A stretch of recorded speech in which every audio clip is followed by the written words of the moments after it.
Last day in Bama at the Pro. Great conversation with Joe Carter coming up. You might grab John Smoltz. Russ Ortiz, for those Giants fans out there. Little Braves. Orioles. It's a name. Gosh, I played against him in AAA. Mm-hmm. Kratz, I played against Russ Ortiz. He was in Fresno. I was 21, get called to Salt Lake. Everyone's like, oh, Fresno's the best team. Da, da, da. They had Armando Rios and Doug Mirabelli and Russ Ortiz and all these guys that went on to become a big part of the Giants and other teams too. But I remember they were like, this Russ Ortiz guy, he's the best pitcher, and his numbers were way better. And I faced him, and I was like, it was the first time I had ever seen a guy throw like a true cutter, like a four-seam cutter, because nobody really threw that back then. I got a hit off him. I was like, damn, all right, I can do this now, because he was the guy. After facing him the first time, I was like, I'm never going to get a hit off this dude. It was cutters, curveball, little changeup. He was the best I had seen up till that point. Said he had some nice natural cut. We'll talk to him about it. So we'll save it. We'll save the rest of the combo. Obviously, we'll grab him live after he's done here. One other shout out before we start, not on the field, but off the field, inside with the politicians. We might have one of the most athletic politicians out there. Mark Teixeira. What did you say? Vote Tex? I mean, it's perfect if you're vote Tex in Tex. That's what I'm saying. It's perfect. He's running for Congress in Texas, which listen, God bless you for doing that. I wanted to do that job. Good luck. God bless you. That's all I'm gonna say, because that is not a job for the weak. For the weak-minded. And he played baseball, so he knows failure. He knows goods and bads and ups and downs. But we were talking off the air that there's been some guys that have done this, but not the level of Teixeira. I guess Herschel Walker would be the closest one. Yeah, that's a big name. But Teixeira made a lot of money, was a multi-time All-Star, World Series. I mean, the whole deal. He was a star. Mm-hmm. What about Arnold? Wasn't he an athlete too? Come on, AJ. Bodybuilder. Yeah, I don't know about that one. Bodybuilder. Yeah, Juicy J. Yeah. I mean, yeah, I guess celebs. There's many celebs. Yeah, but I'm talking athletes. I'm talking about an athlete that made it to the top of their game in one of the big sports. I mean, bodybuilding, yes, but I'm talking one of the big sports. To do this and to want to do this, and especially in today's world, good luck, Tex. Exactly. All right. Well, we got to get to our reporter live on the scene, so let's charge the mound. Oh, there might be some tears. Charging the mound. Let's send it out to our reporter in Pennsylvania, reporting live on the Philadelphia Phillies as they return home now to take on the Braves at Citizens Bank Park. That's the bank that they prefer. The other one that sponsors the home of the Mets is a house of horrors. Erik Kratz, can you recap the Phillies-Mets series for us? The Mets played more gooder than the Phillies did. The Phillies, at least the last game, they didn't even give Phillies fans a chance to get into the game. The other games, they blew the lead that they had, and then they couldn't tack on or keep the guys off the bases. It was a statement series for the Mets for sure. But you know what? The Phillies are still up by 4 games. They're probably going to hang on. But Nolan McLean is throwing that sinker-slider combination that, I don't know. To me, that's way harder than trying to hit 100 miles an hour. You don't know if that pitch is going to be a slider off the plate by 8 inches or it's going to stay on the plate by 8 inches. It's just there's so much variance in that sinker slider. And what did we say yesterday? Or what did I say yesterday? Boy, you know what the Mets would really need? Is somebody to go over 6 innings. And McLean's like, okay, Erik, I'll listen to you. I'll go 8. Here, McLean reminds me of Schwellenbach. I think he's got a little bit better stuff from when he came up. But remember, McLean was a two-way guy, right?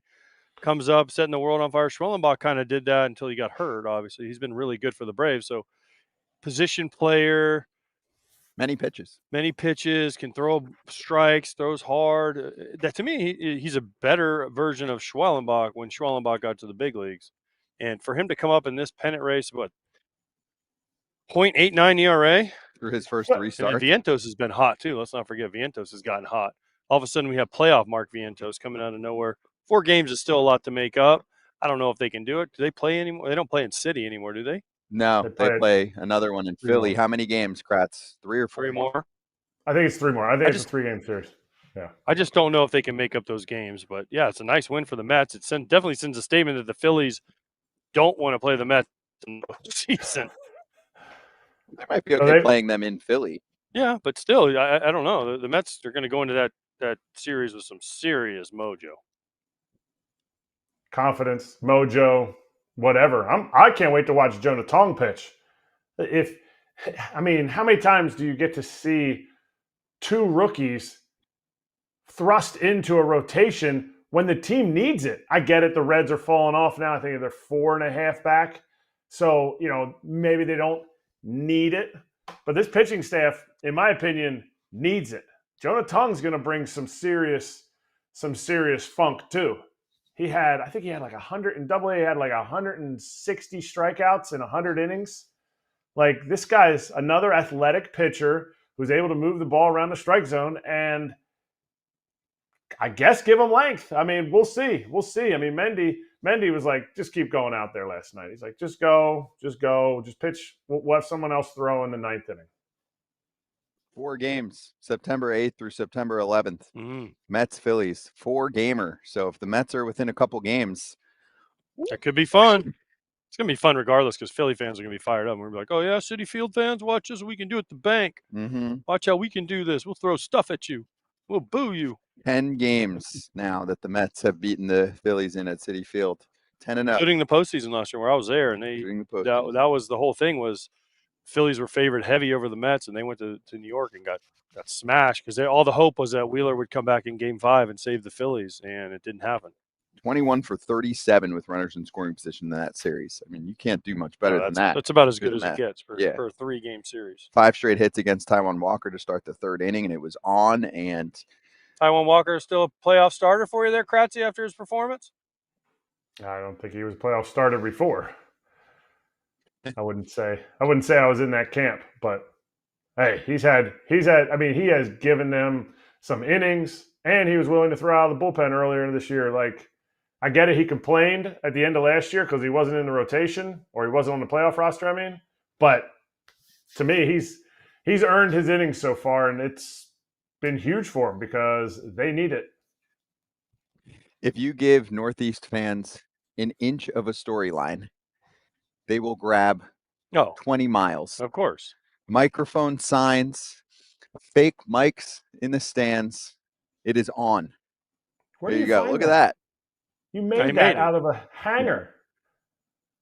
Also, it looks like it's the top to a cake or a pie, right? It looked like a Tupperware. A little Tupperware, very creative parabolic microphone. Good for you, Met fans. Have fun. You got to grasp onto things during the season. It's so long. So good for you, Met fans. Good for you, Mets, for sweeping the Phillies. Now you got 4 games left with them. Got to win them all. A week and a half ago, Mets fans were like, "We're going to miss the playoffs." No, you said they were going to miss the playoffs. No, I didn't. Yes, you did. Mets fans were like, "We're screwed. We have no rotation. We can't hit. We can't deliver with runners in scoring position." By the way, look at Juan Soto's last 10, 15 at bats with runners in scoring position too. Actually, we have a tweet on it. His last 11 plate appearances with runners in scoring position. Now, half of them AJ's not going to love, but walks. Yes, walk, single, walk, home run, single, walk, single, walk, single, single. Great. That's his game. Oh, $765 million. You better do that. Just saying. And that really plays in the playoffs when the heat is on, and he just never gives an at bat away. Yeah. Sometimes, yes. I know you want him to swing outside. Not all the time. Just you got to pick your chances. You got to pick your especially when the team's not hitting. Yeah, right? pick your spot. And like, hey, you can do that. Yeah. You can reach for one. It's okay to put the ball in play and get a hit and drive in a run. It's okay. It's not in his DNA. He's Votto DNA. It looks like Roman Anthony's going to be like that, and that's a certain type of player that front offices drool over. So he's playing his game, and it's working right now for the Mets. So they take down the Phillies. Let's finish with this. Which team's better? Phillies. Phillies? Or more of a threat in the playoffs? I just think they're better 1 through 26. Okay. I mean, for McLean and Minaya and Peterson and whoever else they get out there, Senga pitches well. Tong. Well, we'll see. I mean, but yeah, I think that they need Helsley to bounce back. There's a lot more. I feel like the Phillies are still a better team. Plus their season, they've been through it so many times now. I don't know. I just think the Phillies are right now, but this could change in a week. And Scott's still picking the Reds to take the Mets out. No, the Reds are done. It would be ironic if you say that and Kratz says the Mets, but let's throw it over to Kratz. Kratz has to say the Mets. Our reporter on the scene in Pennsylvania. Which team is better? Phillies. I think the Phillies, I think not even just 1 through 26. I think just the guys you're going to go to in the playoffs right now are better. Can Sanchez have a stinker like he had last time? Absolutely not. Can Ranger stay out there too long and give up the runs? Absolutely not. Can Jordan Romano pitch in the playoffs for him? No. Can Kyle Schwarber go 0 for, I think, 22 in a series in the playoffs against the Mets? No, absolutely not. But up until that point, Kyle Schwarber had hit a home run in 15 consecutive series, which is a crazy number to me. But to tell you how up and down he can be, he went 0 for this series, and the 15 previous, he had hit a home run. So I still think it's the Phillies, but I'll be honest, I want to see him face off in the playoffs somehow, I don't know what round, some round. You decide, fans listening right now. Which team do you think is better? Just straight up, which team do you think is better, more of a threat to win a World Series, to take down a team like the Dodgers or the Padres or the Cubs or the Brewers in a postseason series? We're going to talk about the Dodgers next. Shohei Ohtani doing some different things yesterday to make his case for putting together some significant playoff innings on the mound.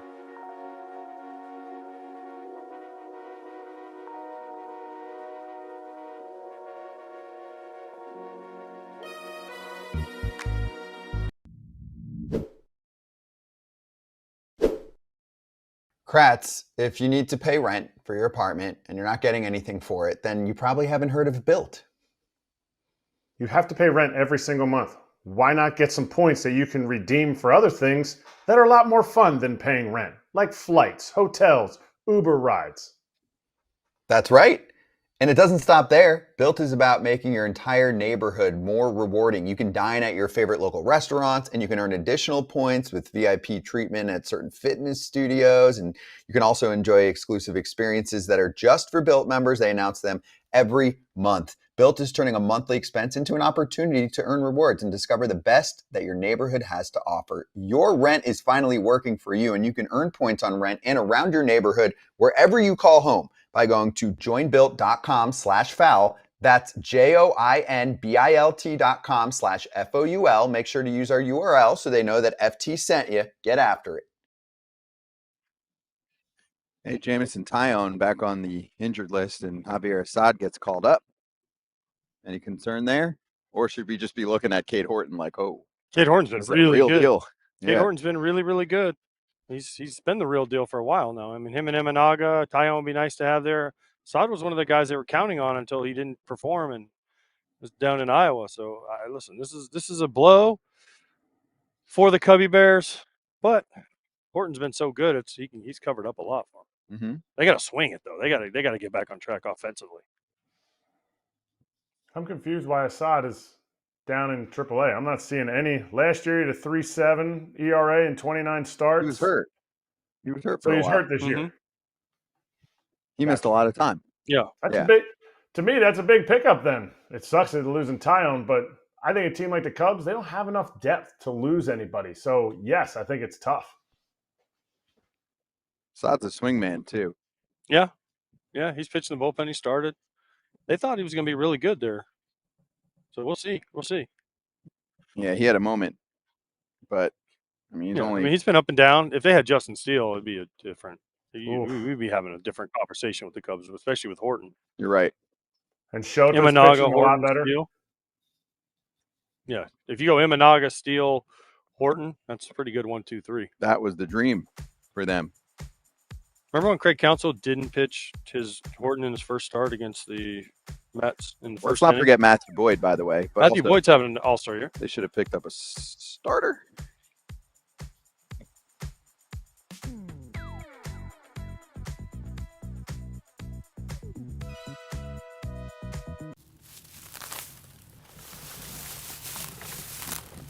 It's powered by Arena Club. Oh, hello, Shohei Ohtani. First time completing 5 innings this year. 1 run, 2 hits, 2 walks, 9 strikeouts in 87 pitches against the Cincinnati Reds. A season high, 9 punch-outs, 14 of 29 whiffs on curveballs and sweepers. He didn't unleash that curveball, Kratz, until earlier this month, August 6th. Then he barely threw it the next few starts, and then boom. I didn't get the final count yesterday, but just watching him, I saw many. He probably threw more curveballs in this last outing than he did the entire year. So here comes another one in the arsenal. I think 7 different pitch types in the first inning for him alone, scaling 76 to 99 miles an hour. When people were like, oh, is Shohei the same? He was in a little bit of a rut on the mound. It's like, actually, he's still building up to October Shohei on the mound. Do you believe that? Do I believe that? Yes, absolutely, I believe it. This is his 11th start. 11th start, and he's doing it against big league teams. He's doing it against the Reds team here today. Shadows might have been a little bit tough to see. But this team, this is a team that was supposed to be good, whether he's good or not. They were making a off run, and for him to go 5, for him to get through in the amount of pitches he did, this is huge for this team. Yesterday we talked about if Kershaw should be in the rotation. Kershaw going to push Shohei out? Are they going to tandem start? Who gets the start? Well, it has to be Shohei, or else you lose the spot in the lineup. But what he's done to be able to continue to hit like he has and pitch now, like he's on track from where the Dodgers want him to be able to be ready to be one of the guys to start the game in the season. All right, there's a golf ball bouncing in the parking lot. So What? Yep, no one yelled 4 either. Someone's going to have to start yelling 4. But this is great for the Dodgers. Getting back to being length, and this is the only option really for him to pitch start games, because we've bullpen thing to death that he can't really, but it doesn't work with him being the DH. So yeah, if he's pitching the postseason, he has to start, and this is a step in the right direction. He's good. And by the way, let's not pretend the Reds are the 20 Yankees, right? Or the Columbus Squad 20 years ago. The Reds have been good and been alive because they can pitch. They're Offensively, right? But it's still great to see him do what he does, because showcase velocity, everything he needs to do. Continue to build up, and they get him to 100 pitches. But then the question is, innings limit. Is he on an innings limit? Well, we'll see. But I just think that this is a good step in the right direction. But Shohei to pitch in the postseason has to start. And is he one of the best 3 or 4 starters they have? I just feel like he knows himself so well at this point. He does something that nobody else does, and he recognizes where the Dodgers are in their season. So, yeah, you ease up the innings, you ease in the pitches. Yeah, the pitches cause more of a strain on the body, right? Usually breakers, no, curves and sweepers. No, because sometimes people say the fastball, when you get the, you really put the torque on it for the fastball, is the one. If we knew the answer to that, Scott, we'd tell people to stop doing things. Do you think certain pitchers feel more strain from certain pitches? I think everyone's built differently, and it just depends on how you throw pitches. I don't think that there's one scientific thing that says, because if you watch all this stuff, they're saying, full effort puts so much strain on the elbow throwing a fastball, and then some people think it's when you really rip the breaking ball down. Some people, they said for years that splits were bad for an elbow because of the way the ball came out of your hands. Nobody knows. If they knew, they'd fix it. Nobody really knows. 23 curveballs, 26% of his pitches. I could have looked down at notes and seen that. He had thrown 11 combined through his first 10 starts. Really none for. So he mixed it up. Whatever. He's feeling comfortable and he wants to throw some breaking balls. He's making good. It's good. The more he's got, the better. True. Usually that's the case. I mean, unless you're Darvish and you have 15 pitches and you got to go down to 10 or something. But here's Alden Gonzalez with more information on Ohtani and the curveball that we're looking at on the screen. Basically what we were saying here, and just gave up the Noel V. Marte homer. Aside from that, I mean, this was the most impressive outing from him. And then he had to lead off the next half inning and was hustling back. Did you see him? He kind of took a deep breath, and then he was like, "Oh crap!" And he just got to get to the dugout. Oh yeah. I think if you have another good example, Shane Bieber took 7 starts in the minor leagues to come off of Tommy John. Not saying they had the same thing, internal bracing, Tommy John, whatever, we're splitting hairs. But he said he felt like he needed all 7 of those starts. He said may have felt a little excessive, but he wanted to make sure he was ready when he's in the big leagues. Shohei's done this in the big leagues. He's built himself up in the big leagues. So if you think Shane Bieber's an option for the Blue Jays, Shohei clearly has to be an option. When you watch an outing like that yesterday, Kratz, do you feel differently about the Dodgers World Series chances? Differently? How did I feel about it before?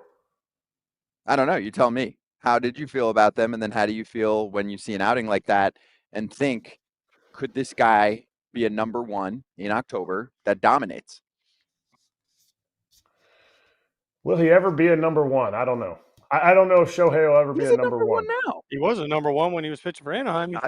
I think he's a 1. I mean, my only thing was you got to get back to the length, but now that he got to 5, which is what everyone guys do these days, more than they throw in the postseason anyways. Last night, the question is he one of the best 4 for the Dodgers? The Glasnow, Snell, Yamamoto, and Kershaw. The way he's been pitching, that's what makes you a number 1. So line up the rotation.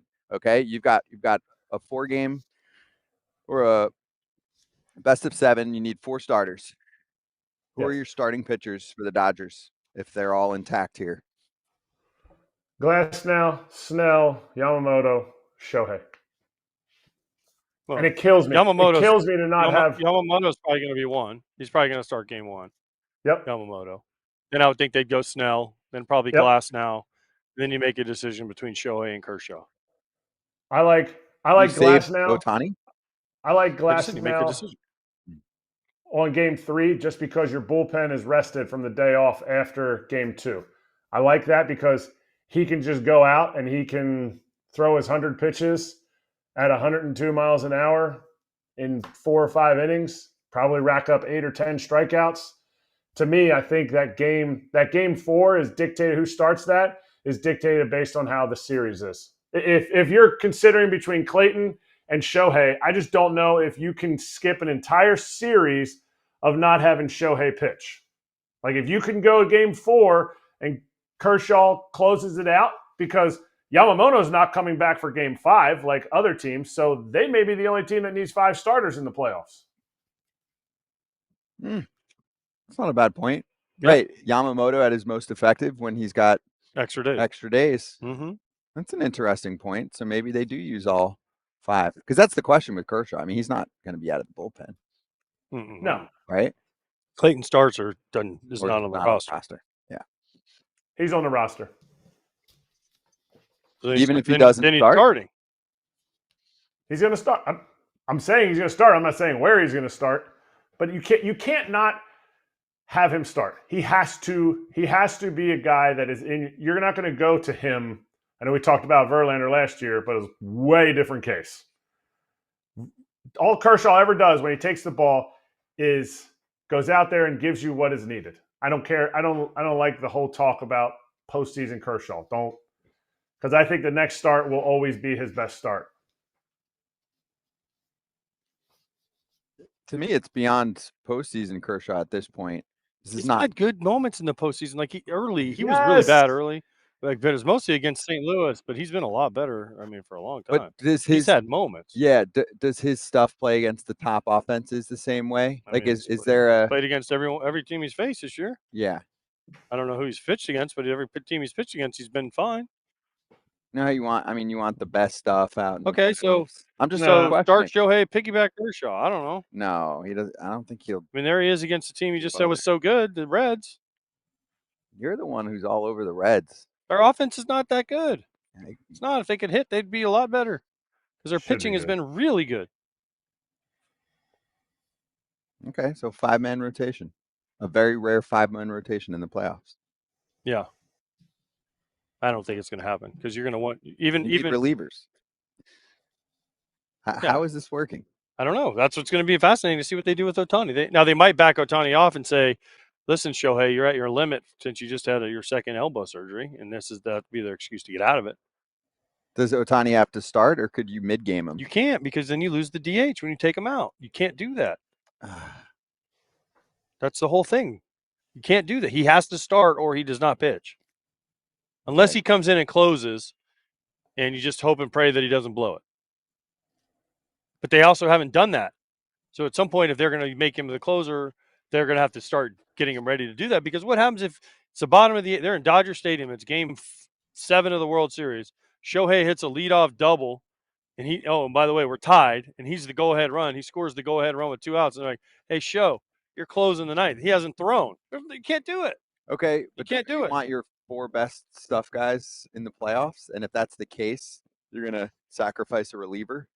Yes. We'll see. So that Yamamoto can get an extra day in a 4-game series? Yeah, you want 4. Yeah. They have to get through a wild card round first, most likely. More like, yeah. It's not the Phillies keep playing at City. The Dodgers have been to the postseason enough. They understand Dave Roberts was masterful in the use of the bullpen. They understand their goal is to get 27 outs each night. And to me, I think with Kershaw and Shohei as starting pitchers, how it works out, I think it'll all depend on what round they're in, the 3-game wild card series, or they get a bye in the first round. Whatever it is, I think that's how they're gonna deploy it, which is a bonus compared to last year where they had to start 2 or have 2 complete bullpen games. Their bullpen's not in that kind of shape right now. They may heal up by the end of September, but not right now. They're not. Yeah, and also, you generally are doing those bullpen games on a need basis. Yeah. And that was the case for them, and it worked out well enough. Yeah. All right, FT fam, you know about Arena Club. We've shown you a bunch of different options on the screen, including that Shohei 50-50 card that I pulled. I mean, he's not going to do that again, is he? No, not this year. No. Hey, actually, 4 years from now, he's not getting the stolen bases this year. Right, but let's say 3-4 years from now, if he stops pitching eventually and he becomes an outfielder, he might 50-50 again. He could probably do it. He could probably do it this year if they'd let him run. But remember, he hurt his shoulder last year in the playoffs, and so they're very leery of him doing anything to hurt himself. Mm-hmm. They need him more just in the lineup. So if he only gets 35 stolen bases this year, it's still a pretty good year. He's still at 7. That's why I'm holding on. Leading the team. It's crazy. That's why I'm holding on to that one. It might be the only season of Shohei 50-50 cards. Use the code FOUL, FOUL, for 20% off your first slab pack or card purchase. We're expecting Russ Ortiz soon. We'll have Joe Carter on this show, too.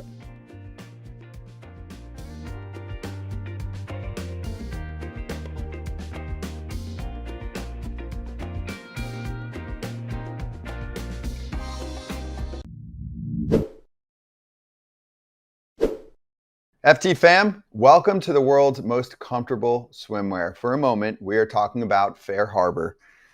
We actually have some show and tell today. This is the liner that you're working with inside of the shorts and the bathing suits. You know what the best part is about this, Scott? What? They have a lot of different options because these are clearly yours because I would never order this pattern. But that is so great me. On you. That is so me. These are so you. Mine are a little bit more plain than this. Yes. But they are super comfortable. The liner, I love liner shorts. Some people don't. But these liners are better than most that I've had on, if not all of them. Yeah, this is the best liner out there. No mesh. All of the above is perfect. Exactly. It's really good. You got to give it a shot. Also, fun random fact, you get a new shirt. It smells really good. So head to fairharborclothing.com/foul and use code FOUL for 20% off your first purchase. Once again, fairharbor, HARBOR clothing.com/FOUL for 20% off your first purchase and use that promo code FOUL so they know FT sent you. Hey, did you see this article in The Athletic about the Bananas? I mean, there were 2 notable parts. One is they're trying to get them involved in the Midsummer Classic, and 2 is they kind of apologized for bringing up the golden at bat rule. I'll comment on the first one. How about you replace the celebrity all-star softball game with the banana ball the banana ball game? Banana ball versus like The MLB softball alumni, something like that. People Yeah. come to see that and try to get guys from the team.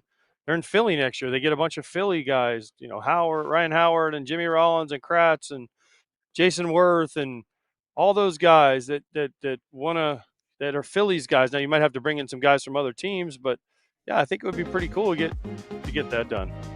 Pretty awesome. Be sold out. I know that. Anybody that was an ex-All-Star. Could be the All-Star alumni game. Ooh, infusing people back in the game. Love it. Yeah, they said they don't have room for the banana game. Stop. How Celebrity about game. In Keep place going. of the celebrity game. Or have some of the celebrities participate. And the bananas know how to run it better. Yeah. I mean, we all know that. That's they can incorporate the heck out of some celebrities. Hell yeah.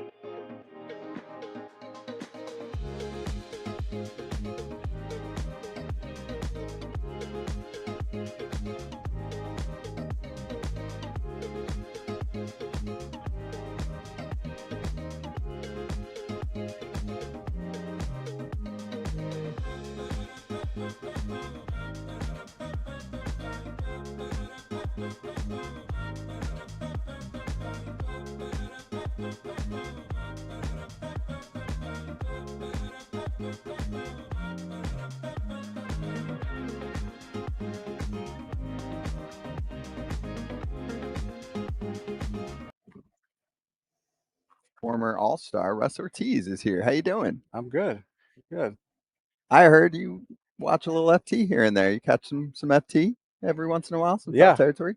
Yeah. I mean, any time that I see it on, I stop and check it out. And I think, like we were talking about yesterday, I just love the honesty, the stories, just the perspective that you guys have, like which is nice, because a lot of the same perspectives I have, but I'm someone that's not necessarily gonna voice it out as much. And so You got your 10 minutes. yeah, right now. so I'm thinking it up here, but Yep. yeah, it doesn't come out much. Yeah. Bro, AJ, go ahead. I know No. you want to also introduce him as a Fresno star. Right? well, we already talked about that. I told him the story last night. He was the best pitcher. And he was the first guy I faced, and I was like, oh, that's a different cut. Because he kind of short-armed the ball, right? Yeah. And then he just threw four-seam cutters. And you were the first guy I ever faced that really had, like, that cutter action, because most guys were sinker, Yeah. got to throw the two-seam down and away. Yeah. Then I go to face you in Fresno, and I'm like, whoa, I'm going to have to reevaluate my life after that at bat. Yeah. I mean, in college, I found out I have a heavy ball, what they call a heavy ball. And then I discovered that, it was cutting more than I realized. And so they just tell me, you got to just throw that. You got to keep throwing that, down, up, in, all that stuff. Got to the minor leagues, went through there. And once I got to the big leagues, saw how effective that is, even for major league hitters. So when I did come down in '98, because I wasn't pitching in the big leagues, they sent me down to make starts. And I mean, I had all the confidence in the world, because I was able to get those guys out. And coming down, I had the attitude of, these guys have no chance. And so I think that was huge for me, because it allowed me to do my thing. And then once I got back up, I was able to go right in without having to feel like, oh, I need to prove myself again or anything. Mm-hmm. All right, let's get into the big league career. Yeah. AJ, where should we start? Oh, we got to start San Fran. Okay. I mean, he came up in 99, I think. He won 98. 98, but then 99 he came up 98 full season, yeah. Won 18 games Yeah. that year. Yeah. It's pretty good for your first full year in the big leagues. Yeah. And then obviously you pitched there, and then 2002 was the highlight or low light, depending on how you want to look at it, right? Both. It's both. Yeah. The highlight of you guys getting to the World Series, the low light being you were going to win it. Yeah. And then Dusty takes you out. Do you still have the ball? I still have the ball. Yeah. Did you not want to throw it like in the ocean? I framed it. No, I framed it. I mean, I took it as something different. I mean, Dusty called me in his office, said, "Hey, man," he goes, "I just thought I'd give you memento from the World Series. Like, I've been around this game. Some guys never get there, and some guys get there and never come back. And I just want to make sure you had a remembrance." But I have to believe that everybody thought like that that ball was going to be something sitting on my mantle that was going to be like, yeah, that's the year we won the World Series, and this is the ball I got to pitch with. So it wasn't the game ball. He's just like, it was your ball that you pitched with. So how many guys can actually say that? That was his thinking there. And like I said, I think we all thought, we were going to win. I mean, we were a good team, so there was no reason to not think that we weren't going to win. Do you believe? How Do you was? believe that? Oh, go ahead. Do you believe they were motivated because you got to carry the ball off? I've heard so many people say, "Oh, we saw it." No chance you saw it, but maybe you see it differently. They didn't see it. No, I asked Okay. Troy Gloss, Darren Erstad, Benji Molina, all those guys. They never saw it. They heard about it. I think one of the players, the announcers were talking about it. That they, Justy handed me the ball and all that stuff.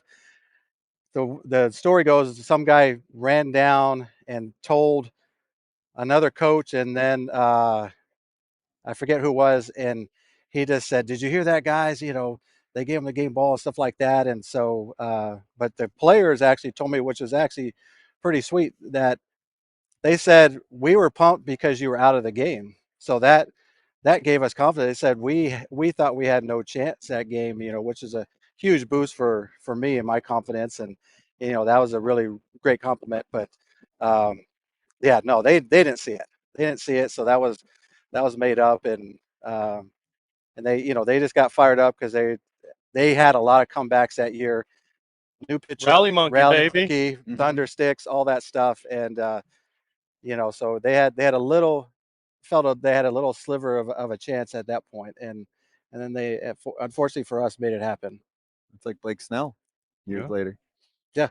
Did Well, you watch I've been that? getting calls every time a Yeah. starter gets taken out in one of those deciding games and saying, "Hey, can we talk to you and ask you some questions?" And that's always the thing is bring it up. I mean, until Dusty won with the Astros, I would say that was probably 22-year period, and I got calls and interviewed probably 18 of those years, every World Series. Yeah, so I was glad it kind of stopped. 1 year later, a pitcher was left in a game too long, though, right, Pedro? Yeah, 03. You're right. That was a year later. Yeah, that was Grady Little. Little, Yeah. let him run. You got to play with Barry. I got to play with Barry. You got to play with Barry for multiple years. 6 years, yeah. Best Barry Bonds story that you have? Well, one, it was my first year. I was in the bullpen. We were in Pittsburgh, and the next thing you know, one of the relievers comes out, and he said, Barry and Danny Darwin just got in a fight at the bat rack, and I guess Danny was pitching, and something happened, and they were just Danny was jawing at him, I think, and Barry just coming back, and they full on fist fight, like right in front of the bat rack. So I was like, that's pretty cool, and nobody got hurt. Nobody got hurt, but I was just like, that's big league style. I was like, that's the big leagues that I guess I've always thought about. I mean, because you see guys taking guys out at second, fights and all that stuff, and so that was my first year, and like, man, it's like two big seasoned dudes, going at it right in the dugout, and um, but it was just funny. One of the relievers, he's jogging out there. He's like, check this out. I guess you never guess what happened. And so, and then him and Jeff Kent got into it. I was pitching that day. But it was just, more John. But I mean, the other stuff is like, just watching him hit. I mean, it was just unbelievable the stuff that he did. One of the years, I mean, he never got pitched to, and when he got a ball, he hit it out. And it's just one of the most amazing things I've ever seen. And but he was great to me. He was nice to me, but didn't really say a whole lot, otherwise. The home run in the World Series. There's the famous shot of On a personal, one farthest one. Yeah, that was. I think that was the farthest one he ever hit. He hit one in Yankee Stadium. That was, so I would say either that one or the one in Yankee Stadium are the two that I remember the most. That was just unbelievable. Because he hit one in Yankee Stadium. I mean, right field. I know that's short, but I Mm. mean, he hit it triple deck and just blasted it. So those were the two that I remember the most. The other ones were good ones, but Yeah. I mean, nothing that made us in the dugout just kind of No, because you expected it. Yeah. The only guy I ever played with that I expected him to hit a home run. That- When he walked to the plate, you're like, if they throw Yeah. him a strike, he's hitting a home run. And the Only other guy played was Big Cat, Andres Galarraga. He was the other guy that I was like, he's going to hit the ball hard and far all the time. And he almost hit the glove in left Really? center. Yeah. Wow, that's a bomb. That's a ball. Yeah. He hit it right at the bottom, right at the so he didn't hit the glove, but he hit where the concourse is. Did it bounce up into the underwear that's up in the glove? Well, you mentioned Barry and Jeff Kent. Jeff Kent, in my mind, should be in the Hall of in Fame. the Hall of Fame. I think agree. in many minds. I agree.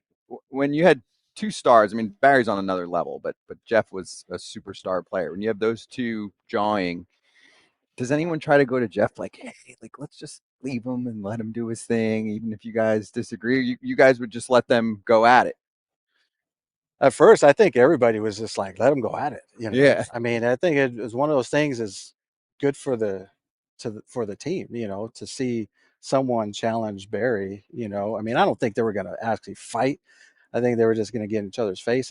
And that's what happened. But, I remember Dusty came over and pulled Jeff away and he was hot. But I think for us as a team, it was like, that was a good thing. That was a good thing to see, someone like Jeff who, he wasn't an outspoken leader, but he came to play every day, he played hard, and he did his job very well. And so he did his work on the field.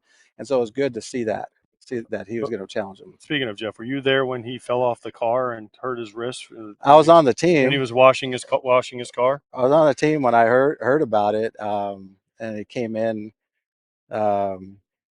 They said that he hurt his wrist, and then you eventually hear how happy he was. And so, like, all right, man, I guess that's his story, and he's sticking to it. Yeah, he stuck to it. I give him credit; he did stick to it for a long time. Car washing can be dangerous. Very dangerous. Right. Yeah. Yes. The suds. Careful out there, kids. You can slip. Yeah. Very careful. You hurt your wrist for a long time. Yeah. Right. That was the story. That was sticking to it. No. That's funny. When you watch the game now, what do you love about it, and what do you not love about it? I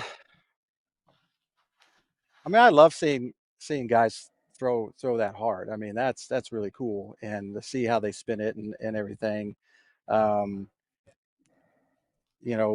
a lot of people. What I hear is a lot of people say that these players are more athletic than ever, and I'm like, well, if you go back and watch video of guys before we even played, the plays that they're making, I mean, sacrificing their bodies, and all that stuff. I'm like, you had some pretty speedy guys, athletic guys that just do a lot of great things, and pitchers that can throw all day.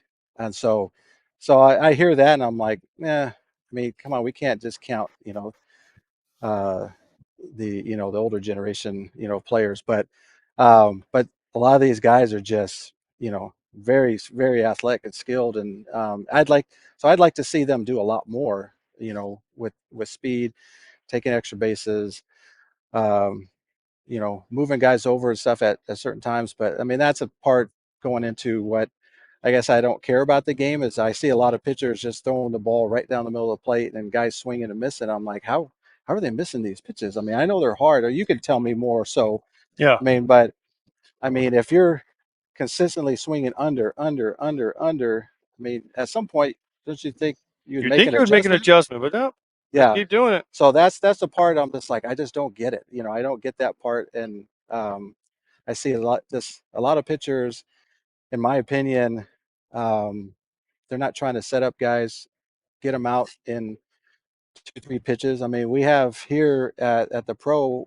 arguably one of the best pitchers that ever lived, and Greg Maddux said, I want action on 3 pitches.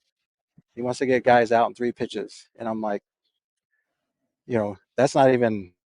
I don't even think that's even a thought at this point, or unless they say I'm going to try to get 3 swings and misses, 3 whiffs. Yeah, exactly. So it's just that stuff. I mean, I like guys that use the bat, that hit the ball to right field. When they just going with the pitch and stuff, getting on base, because you're still getting on base, So so I'd like that, and the fact that the game doesn't have pitchers hitting in that whole thing, I love the strategy of all of that. Where teams had to figure out double switches and how long are we going to let the pitcher go?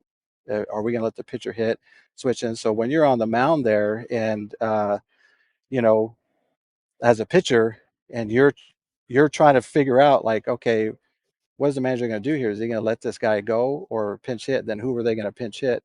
And then so you're having to figure out the matchups, and beforehand you're doing all the work to figure out who would they pinch hit during that time, and then they throw a guy out there and you're ready to go. And so it's just that strategy stuff, and there's just a lot more moving parts, I think, that I really loved about the game. Yeah. All right. So you played at Oklahoma, won the national championship in 1994. You're a big Sooners fan. I check your Instagram. Yeah. You're always, OU this, OU that. But OU had their welcome to the SEC moment this year in football. So now they're in big boy football. There's no more Big 8, Little 12, whatever they want to call it. Think they can handle the SEC? It means more down there. It does mean more. It's a lot more exciting, I can tell you that. And I mean, there's like, besides the non-conference, there's no let up, and so everybody's excited about it. But this year, I think a lot of people are gonna, I don't want to say surprised, because Oklahoma football, you They kind of can't run the expect them wishbone anymore, okay? Yeah, that I think Barry Switzer just recently said that if anyone did that, no one would know how to even defend it. So, but I don't want to say be surprised, because I think everybody expects Oklahoma football to be good. So I think this year, though, they will be good. Venables has their defense where he wants it. Last year, they showed like what they could really do, defensive wise, and unfortunately, they just didn't have much of offense. A lot of guys hurt, but just didn't get it done. So it was really, really tough. But that game they played against Alabama showed like what kind of defense they really have. Mm-hmm. And this year, new offense coordinator, a great quarterback, and John Mateer coming from Washington State, who put up some huge numbers. And so I think this year, and just like a lot of other people, they said that they think that OU is going to be one of those sleepers that you'll see in the playoffs. By the way, the most famous guy on that team, the 94 Oklahoma team, isn't you, isn't Mark Redmond, who I played with, came up with, isn't the Minor brothers, who I played with. It's Tim Walton, the softball coach. How the heck do you go from being a college pitcher to the freaking softball coach that wins national championships? Yeah, Patty Gasso wanted a baseball guy Patty Gasso, head coach at Oklahoma. She wanted a guy with a baseball mind, and I think she was really one of the first ones in softball to think in baseball terms, as far as athletes, as far as situation, as far as hitting, just the mentality. And so she wanted a baseball guy, and Tim was your guy. Now they win every year. Oklahoma wins every single year. He went to OU. They won. I think he was there their first national championship. He got a job at Wichita State, turned theirs around, went to Florida, turned their program around, and he's won a couple national championships and always in the College World Series. And it's just, yeah. So he kept that thing going, what Patty was wanting. So, and he's done an amazing job. And another guy from that same team, he's a softball coach at Oklahoma State. Oh, wow. And he's been there for quite a while. He's done great. And I think they've gone to the College World Series like 6 out of his 8 years. And he was my roommate in college. And so, he was Tim's assistant coach in Florida. He brought him down. Nice. Just two guys with great baseball minds. And that's how they got it done. So, yeah. So it's a pretty sweet story. Well, Russ, it was great talking with you. Great. Sorry, I was snoozing just for the 20 seconds of he's zoning out because we're talking college football dreams. We're floating in the air, and our audience was floating this way. But we talked college baseball. That was baseball. Oh, it took a turn. It took a turn. I woke back up. I woke back up when we got out of football. Would you rather talk football, college football, or baseball all day? Baseball. Oh, come on, Russ. Let's go. Go kiss up. We win. Russ is my boy. Russ, thank you. Good to see you. Yeah, great to see you guys. Appreciate it. FT fam, we'll be right back. We'll have a conversation with Joe Carter soon. We'll talk Yanks, we'll talk Tigers, other topics to go.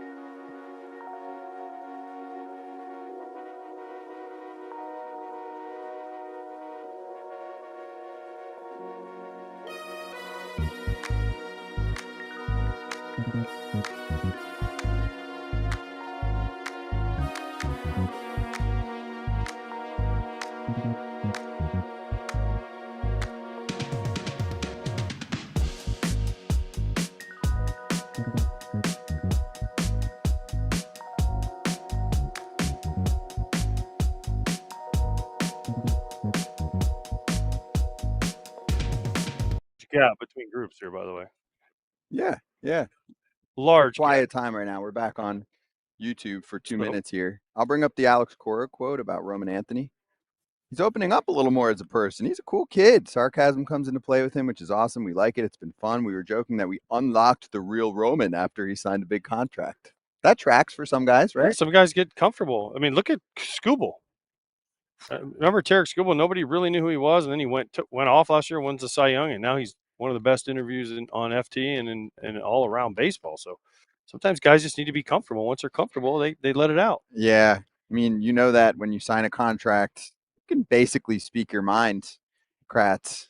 I feel like we often have that conversation like, oh, pre-contract guy is probably going to be a little more tame. Yeah, no, you don't want to ruin it for that contract that could be coming. And once you get a contract, especially in Boston, maybe you say I don't want to play a certain position, and they feel more comfortable to be able to say that, right? You guys tell me. I think so. Boston media, Boston attention in general can be Tough. at a high level and tough. And for the first couple months, it was like, oh, Roman Anthony, he's pretty quiet. You better be real secure in yourself to go play there, and then once you sign the deal, you can kind of let it out. But until you get a little security, you have to really watch it, because they take, like we mentioned, Northeast, they take any small thing and make a mountain out of it. I also think teams are looking at you and listening to you. Of course. They're always You're on a evaluating. team. They're always evaluating. But they can't evaluate you the same way once you sign. It's true, right? If you're like, That's why some guys get we don't better, like some his guys sarcasm. Don't. Yeah. It's like, well, sucks. You signed him. You signed for a 10-year deal. Oh, well. They're like, this guy's awesome. But yeah, usually I think it creates a better personality from someone, right? Most guys, it's not like, oh, turns out he was a dick. It's like, turns out he's funny. Yeah, turns he's out unleashed really a little bit now. He's also a kid. Also true. Joe Carter, Blue Jays legend. Next up.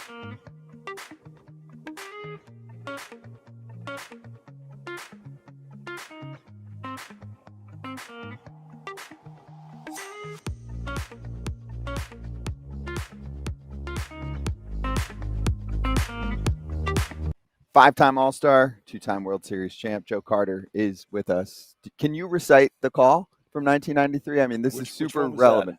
Which first home run? The home run. Oh, the home run. The home run. Can you recite the call? I'm sure you've seen it a few times. That happened at 11:39 p.m. Yeah, on 10/23. Let me see if I can remember that. Okay. Well, Joe has had his moments. 2-2 pitch, swinging about left field, way back. The Blue Jays win it. The Blue Jays are World Series champions as Joe Carter hits a 3-run home run in the bottom of the ninth, and the Blue Jays have repeated as World Series champions. Touch them all, Joe. You'll never hit a bigger home run in your life. Ooh. How did I do? That was amazing. That was pretty good. Right there. That's going to be chills. Still gave me chills right now. Yeah. Thinking about it. I really wanted to get that kind of tee up, because Jays fans are like, could this be the moment this year? Could we get one of those signature calls again for the first time in a long time? Well, I want them to win the World Series. They have my permission to win it. They just can't hit a home run to win the World Series. They can't hit a walk-off World Series homer? They can't hit a walk-off World Series home run to end the World Series. That's the only thing I'm asking. But they can win the World Series. Mm-hmm. And you know what? This I've said the last couple of years that this could be the year, but I've been wrong all those years. But you know what? Maybe it could be, because they're playing good baseball right now. Joe, I got a two-part question for you. Since you talked about the home run, how many people a day come up to you when you're in Toronto and thank you for that home run? Just a number. Okay, here's the kicker. I go back to Toronto maybe once or twice a month, especially during the summer, doing appearances there for different companies. I walk to the ballpark no one even notices me. So I'm walking in with the fans. Some have Carter jerseys on and everything, and I'm just walking right Too behind old, them. Joe. You're too old. Yeah, I know. You're too old. So there is an age discrepancy in that situation. But if I'm around someone for an appearance, no, every single person will tell me exactly where they were. And to this day, I still don't realize how the Sky Dome held, 785,000 people? That had to be a major league record for one game because everybody was at that game. But I've always said it is a great memory to have, and I'm always glad to talk about it. Well, Joe, you know what? This ain't one of the guys, all right? I was 14 years old.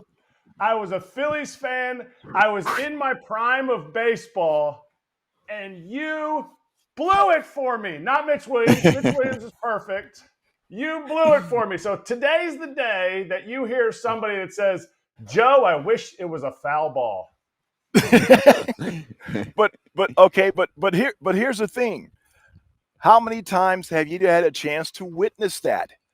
I mean, 1960, I'm sure I wasn't alive. You were not born. I was born in 1960. Okay, so that was the year I was born. So you got a chance to tell all your kids, your grandkids, hey, I got a chance to see that, even though I hated it. And I know Philadelphia fans, they hated me for a very long time until I went down there and played in a few of Dr. J's golf tournaments at Aronimink. And they love me because they see what a nice, personable guy that I am. I mean, me and the Philly Fanatic, we go way back. We've had some great times together. I absolutely love Philadelphia. Here's the thing that you guys probably don't know. My first hit, Steve Carlton, Philadelphia. Wow. My 1,000 hit, Philadelphia. So far you really hate Philly. Jose De Jesus. My 2,000 hit, Philadelphia, Mark Leiter. Go figure. And I've only played about maybe 20 games in Philadelphia, and all those things happen. And Philly, city of brotherly love. Thank you so much. Is that the highest you ever jumped? Oh no, I could dunk a basketball. But when you're running around the bases and you're doing the whole thing. Yeah, and the thing is, AJ, first of all, did you just black out and you don't even remember what you did? No. I remembered every single step because, first of all, I was waiting for a breaking ball because he threw me a breaking ball to pitch before. And I asked Mitch, I said, Mitch, did you see the way I swung at the breaking ball? He goes, yeah. I said, why didn't you throw me another breaking ball? He said, well, my report was once I got 2 strikes on you, I was going to throw you a high fastball up and away and let you hit a lazy fly ball to right field. I say, that's terrible. He missed. That's so, for sure. Yeah, he jerked the fastball down and in. And so as I'm rounding the bases, I'm jumping up and down. And when I saw it go over the fence, the first thing I thought of, I said, Joe, touch all the bases. My absolute thought. And when I asked Tom Cheek, how did he come up with that? He said, I saw you jumping around. And that was what I wanted to, I was telling myself to tell you to touch all the bases. And I said, at the same moment, I was thinking that too. Now, once I got to second base, I was like, why didn't I learn how to do cartwheels? Because I would have did cartwheels around the base paths. I told Mitch Williams that story when he came to my golf tournament. And he said, if you had done cartwheels, I'd have come out there and kicked your behind, so. Forget that. You just hit a walk-off home run to not a game of the World Series, to win the whole. There's been 2 people in the history of baseball that have done that, right? Yeah. You and Mazeroski. So there's only 2 people that know the feeling. 1960, year I was when born. You were born. Here's another thing. I always look at things how the stars align. My baseball bat that I hit the home run with, the model number is J93. So Joe, 1993, and that's the way it is. And I'll tell you a quick story. Mitch, when he finally came to Toronto, he came to my golf tournament for the 10-year anniversary. He had never been back to Toronto. So he flies in. We had a practice round. So, of course, we had a limousine pick him up, treat him first class, bring him to the golf course. And when he gets out of the car, the first person he sees is my son, Jordan, who looks just like me. The next person he sees is my brother, Fred, who looks just like me. And Mitch goes, damn, everybody in Toronto looks like Joe Carter. He's seeing Joe Yeah, everywhere. yeah, he's seeing Joe double. So hey, it was an iconic moment, and I'm very happy that I got a chance to live it. That's super cool. What about the craziest or most interesting fan interaction you've had since then? I'm sure you've come across so many different people, like you said, that have told you their story. I don't know, tattoos or anything like that. I've had one lady come up to me and she thanked me that I hit the home run because they got married that night. And so at the reception, nobody was at, dancing or anything at the reception. They were all in the back room watching the TV screen. And so after I hit the home run, then everybody comes out and they got a chance to celebrate. Another guy tells me that he gave his tickets to his son for Game 6 because he had tickets to Game 7. And as an athlete, unless you're behind, you don't want to play Game 7. And we didn't want to play Game 7. So we were like, well, those tickets are priceless now because they never got used. Exactly. They don't exist. Hey, didn't they even mention you in Big Daddy, the famous movie with Adam Sandler, right? Yeah. It was the plot twist at the end. My daughter, I helped coach my daughter's basketball team when she was growing up. And so they were at the movie theater watching Big Daddy, and I get a phone call, Dad, they mentioned your name in the movie. It's like, I'm famous, because everything else you did, everything your else whole life did, didn't matter except for now you're in a movie. Yeah, and it goes back when Drake came out with the record back to back. So I turn my phone off at night. So I turn my phone off, and I get up about 8:00 next morning. So I turn my phone on, and it's like ding ding ding ding ding ding ding ding ding ding ding ding ding, and I'm like, what is going on? Did something happen? So I'm getting all these text messages from everybody, and even my son. They go, Dad, he said Drake put you on the cover of his back-to-back single, and TMZ is calling me. So now my son says, wow, he said, you really hit it big now. It's like, because now Drake, so everybody, TMZ is calling me, talking about the rift between Drake and Meek Mill. I think it was all a setup, to get more publicity. Sure. But I'm still mad at Drake because he put my picture on the cover. All I wanted was 0.25% of what he made for that album. That's that song. That's it. Still hasn't paid me yet. You better believe that. Next time you're up in the 6, you better call him. That's right. Those royalties would have looked nice. Yes. You got to keep your phone on at night. Maybe he's texting you at night. But no. My first trainer ever in pro ball was Tommy Craig. Tommy Craig told me about how you guys celebrated, because you guys got to celebrate in 92 and then back-to-back in 93. Which one did you feel like was a more fun celebration with the entire team? Not even close, 92. And here's the reason why. We were on the road, so we had nowhere to go. And beating Atlanta, we're in the locker room, all these celebrities are coming in from Canada, and then we go back to the Nico Hotel. Did you rub it in? There's Doggy over there, Maddox. You rubbed No, it he wasn't. He wasn't playing with. Oh, he wasn't there yet. No, he wasn't there yet. What about Smoltz? Smoltz was there. Yeah, Smoltz was there. Yeah, he was there. The tell him better give me a good draw. We did beat you in 92. No, he didn't do that. He had me out last group on the first day. He said that me, Mahomes, and Vince Coleman, we were their feature group on number 10, teeing off. So that didn't work. But anyway, so 92, we go back to the hotel. We have the whole bottom floor. We got our wives, our families there, our friends. And so now the whole team is together. We never went to bed. If you can imagine guys like Dave Winfield, John Olerud, we had a Soul Train line. We were dancing, partying. It was awesome. And then we had like a 6 o'clock wake-up call, which no one, like I say, went to sleep. We fly back into Toronto. It was huge. So now we go the next year in Toronto, hit the home run. I go up, I talk to the media. We come down about an hour later, and the clubhouse is like kind of subdued and everything. So then we went upstairs to the Founders Club, and they had a little dinner, and we just sat there. It was like, I'm like, okay, it's 3 o'clock. We got to go home. I got to do a show in the morning. That was it. We never got a chance to really go out. So 92, on the road, it's always better to party in the visiting town of those championship teams. That's cool. All right, so then let's spin it forward. What do you think about this current Blue Jays team and their chances? I like what they're doing. I tell you, one of the big acquisitions they had is Addison Barger. I mean, every time I see him, he does something spectacular. A lot of names that I really hadn't heard of, and so I had a long talk with one of the owners of the Blue Jays in Ottawa, and he asked me, he says, "Joe, what do we need?" I said, "Well, what you need is a big RBI guy. They never had that RBI guy in the middle that was going to drive you in consistently 100, 125 runs. Vlad, awesome player, great teammate, and they wanted to make him that, but he's not really, that guy where he's going to do that. So, they went out and they pieced everything together, and right now those guys are believing in themselves. They've got a great closer, and I mean Bichette.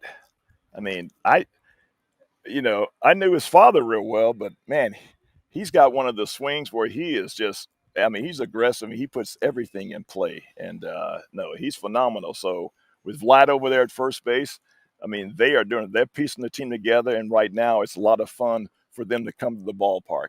And that's the main thing. Mm-hmm. Wow.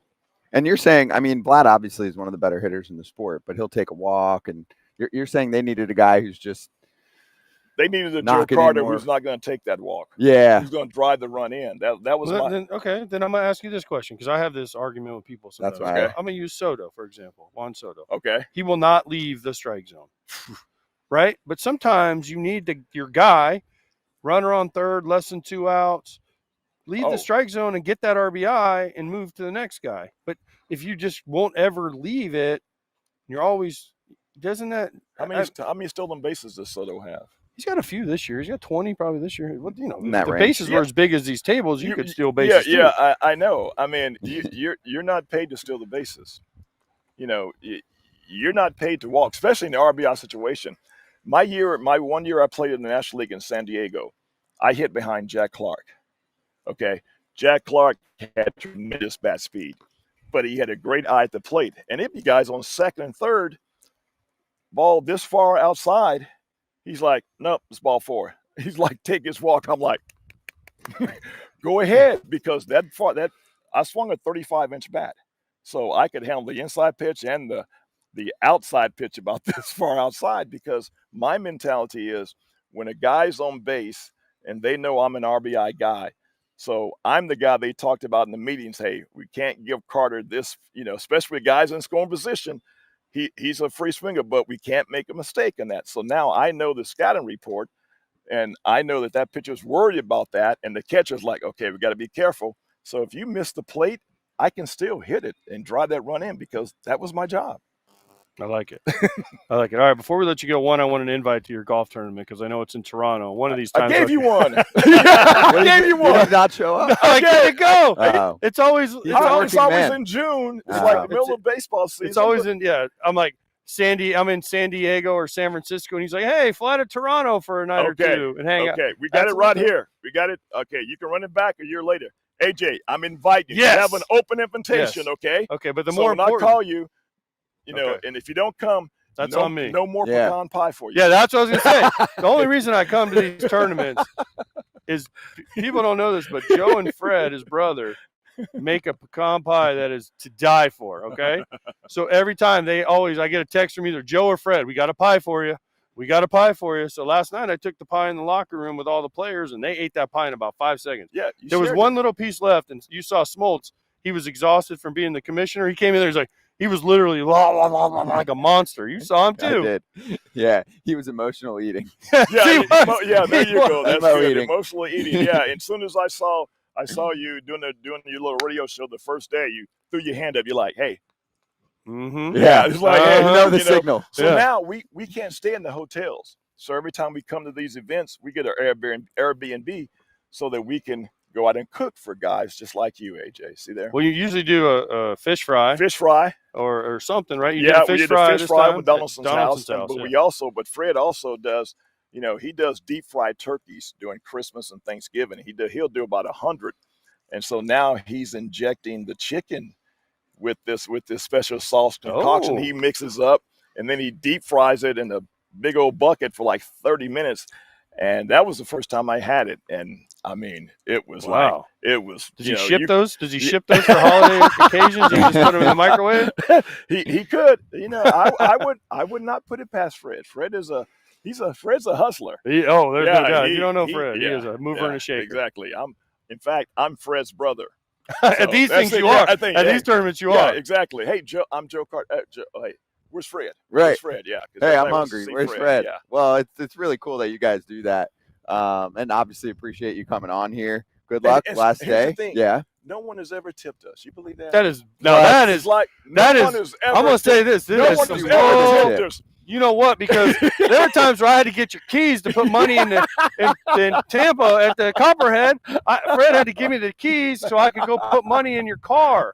Okay, AJ, hidden in the damn parking lot. Else. I mean, we're out there spending. I mean, we spent $400, $500, $600. Yeah, making all this stuff, and it's like, but it's no, we don't. We do. It's a thanks account, Joe. What? It is a thanks. I'd like to see the look on these guys' face when they taste the pie or the food, and it's just something that we want to give back. That's all it is. That's really cool. I love that. Yeah, AJ talks about it all the time. He can't eat it on the show. He's allergic to everything. I'm allergic to a lot of things, but I live through AJ, vicariously through AJ. There you go. All right, last question here, because I know you got your tea time coming up. Yeah, 14 minutes. All right, how cool is this event? Because you do a lot and tournaments. I mean, this one is top ship. It's really cool. I know Smoltzy has really worked his butt off, and all the sponsors that we have here, and Lakewood has been a great host. This is a phenomenal event. The only thing I don't like is Smoltzy making up the house rules as the game goes along. He changes them, so we'd like to know these in advance, before we get down here. So he had the top 40, the bottom 40. So now I'm in the B league. I'm back in the minor leagues today because I didn't make the top 40. And then you got to have strategy involved if you're going to play in that top 40, because you don't want to be the 41st player playing with the 80th player. Right. And because I think Bryce Butler, he put a Instagram quote out. He says, "This game sucks." He said, "I hate it. I'm in 79th place, and there's only 80 golfers." He's young. He's got time. Yeah, he's got time to work on his golf game. Yes, yeah. exactly. You can send an appeal to the commission. Yeah, hey, but no, absolutely. Pro Rivals has done a tremendous job, and I'm glad they're putting this up, because you're seeing a lot of athletes come out, and from football, baseball, basketball, even tennis, the one player. So just camaraderie, and that's what you miss when you retire. You're not around all those baseball players, all those football players, where you sit in the locker room and you tell stories. We just went out and played 18 holes. Everybody has to tell you every shot they hit. That's just the way it is. And then we lie about every single thing there is, and about how good we used to be and how it was back in the old days, and we compare leagues and everything. So, yeah, it's what we do. It's cool. Yeah, the locker room scene is very cool. Well, Do your thing. It was awesome to see you. Thanks for the time. What a call at the top. That's Joe Carter. Touch 'em all, Joe.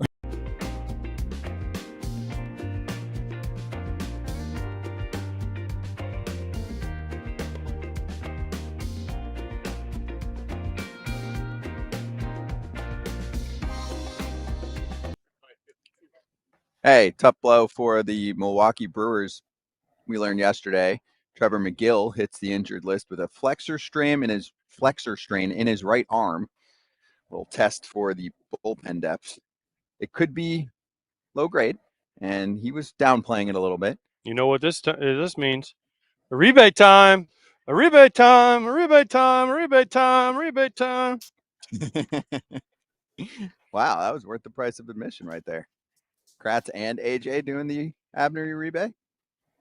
I like it. Our arms together aren't as long as his are, so it just looks different. It looks different when certain people do different celebrations. But this is a huge blow. I get it. Every team has, needs their closer. Yes, they have a lot of depth, but this guy was putting together from the start of the season. He had a little blip at the beginning. Since then, he's been almost unhittable. Not this last week, though. No, he had another blip. Last week. He's had a big blip. That's why they were like, oh. He had another blip. This past week. this past week he's been not good. His velo was down a little bit. So, yeah, this is what they found. Hopefully he's able to make it back. Yeah, they need him. Some teams losing closers lately. Someone had a funny joke they could trade for Devin Williams. Wait. Yankees could cut him. No, they're not doing that. There's a couple days to go to make that happen. Oh, you have deadline. to be on. Yeah, you have to be in an organization before the end of this month. Today is the 28th of August. So dump deadline, Scott's favorite day. Dump deadline. I think the dump deadline, because people have been asking me, I'm the dump deadline guy now. People have been asking me, I think it's tomorrow because I think it's 48 hours to clear or to get claimed. Name a guy that's going to get dumped tomorrow, Scott. Devin Williams. No. Oh my gosh. Who's getting dumped? Anybody on the Rangers? There were a couple guys who are free agents. The main one I thought was going to get dumped was Heaney, Andrew Heaney. If he's owed like $7, he already got dumped. He already did. He already got dumped. I'm saying that's who I thought, and I assume he's going to get picked up by somebody. Yeah, Carlos Santana got dumped. That made sense. You're looking for those. There was 2 Pirates. Who was the other Pirate one? There was another Pirate one. Tommy Pham? He didn't get deadlined up. I know, but why not? I don't know. I'm surprised they didn't trade him.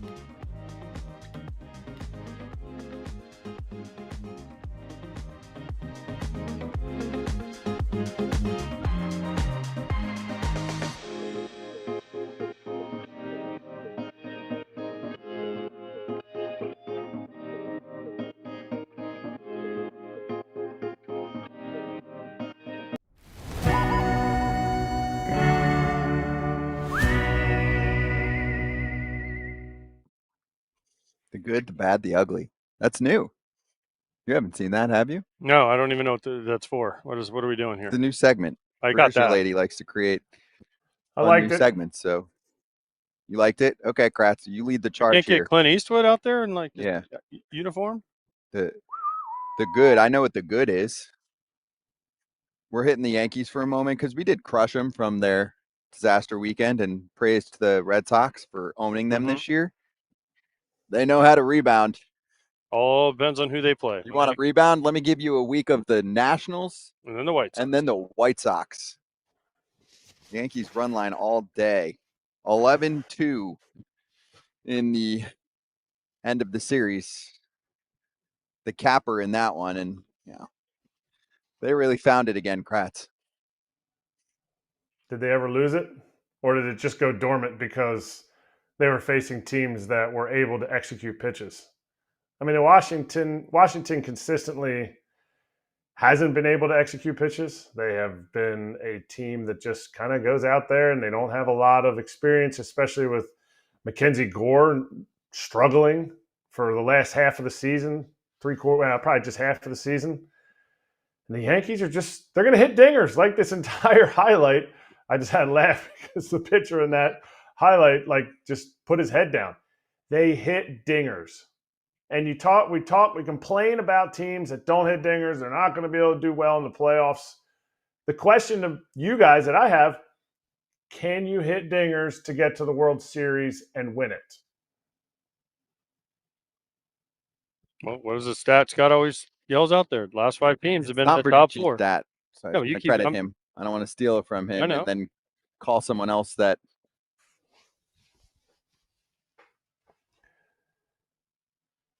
I think it's something that I think it works because clearly they made it last year and people say, well, they don't have Juan Soto and they don't have this guy in the rotation. They don't have Cole.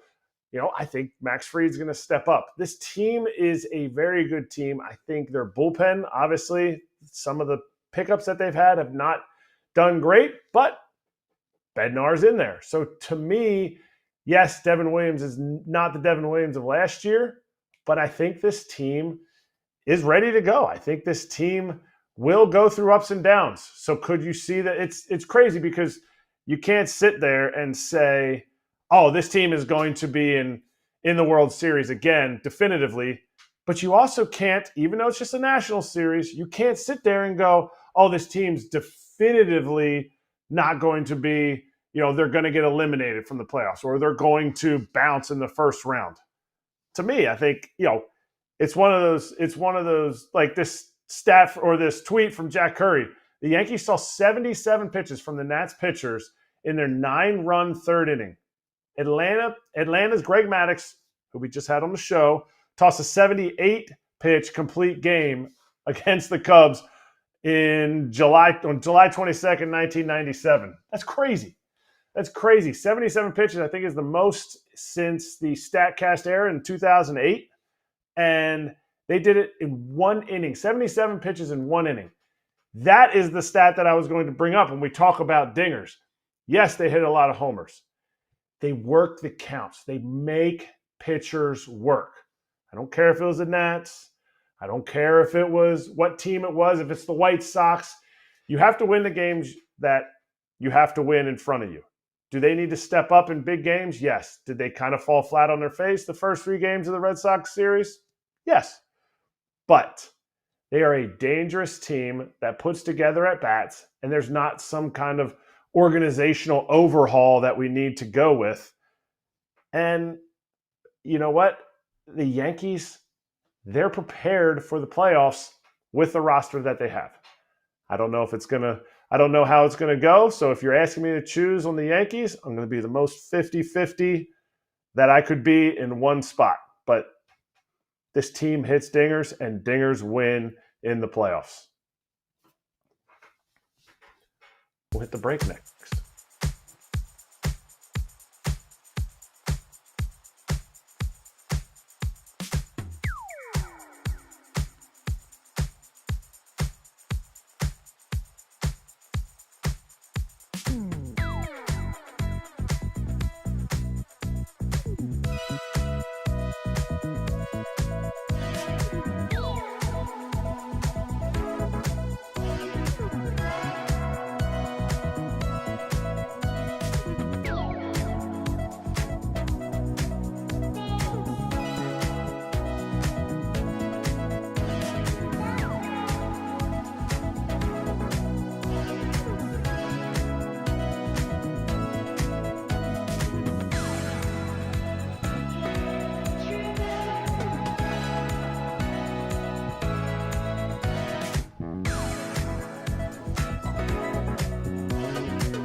Hey, we're back.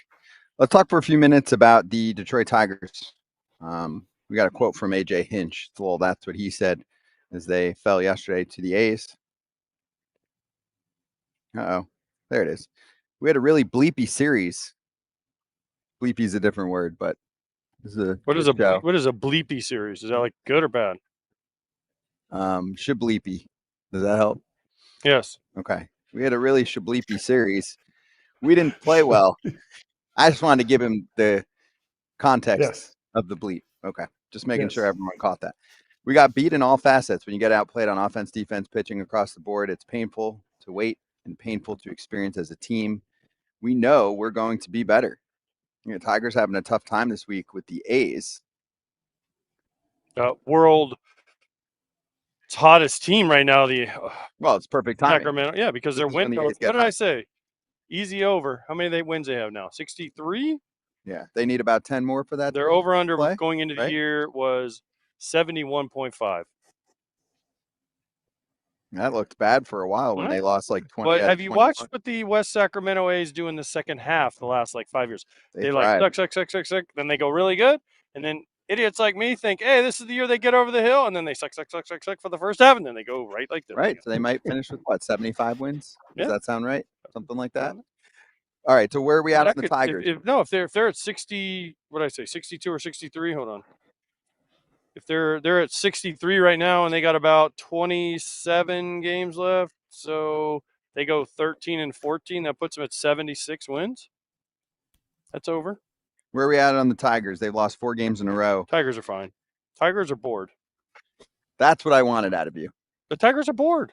They're up 8.5 games. They're up 8 in the loss column. I mean, they're bored right now. They're not playing for it. Well, they're playing for home field. They're playing for home field, but they're going to get the 1 or 2 seed. It's going to be them in Toronto more than likely with the 1-2 seed. So they're just bored. We're going to win the division. Let's just keep everybody healthy. Yes, they'd like to find another pitcher to step up. They need Flaherty to get going. I'll see him on Saturday. I'll let you guys know what he looks like in Kansas City. But, Skubal's been good. Skubal's been human the last few starts. But the rest of this team, they're just going through. They're not. I never want to say they're going through the motions, but there's no urgency. But they need to find that again before the postseason gets here, so they can kick it in. Because this is what teams always say: "Oh, we had won the division by so many games, we had a hard time ramping it back up." Well, now Hinch, it's time to light a fire and get these boys ramped back up. So Kratz, they play the Royals again for the next few. That carries over the weekend, and then they meet up with the Mets. They'll be back at home for that one to start early next week. Do teams, opponents, good competition help to amp things up for a team that can be in cruise control right now? Or is there something else that can be done? And does it even matter at the end of the day? There have been teams that have cruised into the playoffs and won World Series titles. There are many examples of that. Does it matter? I mean, I'm going to say no, and then everyone's going to turn our show off because they're not going to listen to us talk about it. But I think it does matter because I think different series mean different things. If you watched Charlie Morton, I actually watched both his starts when he was with Baltimore and when he came into Oakland, kept looking at the mound, kept looking down like something's wrong with this thing. So maybe that was part of it for the Tigers. Maybe their pitching staff didn't feel comfortable on the mound.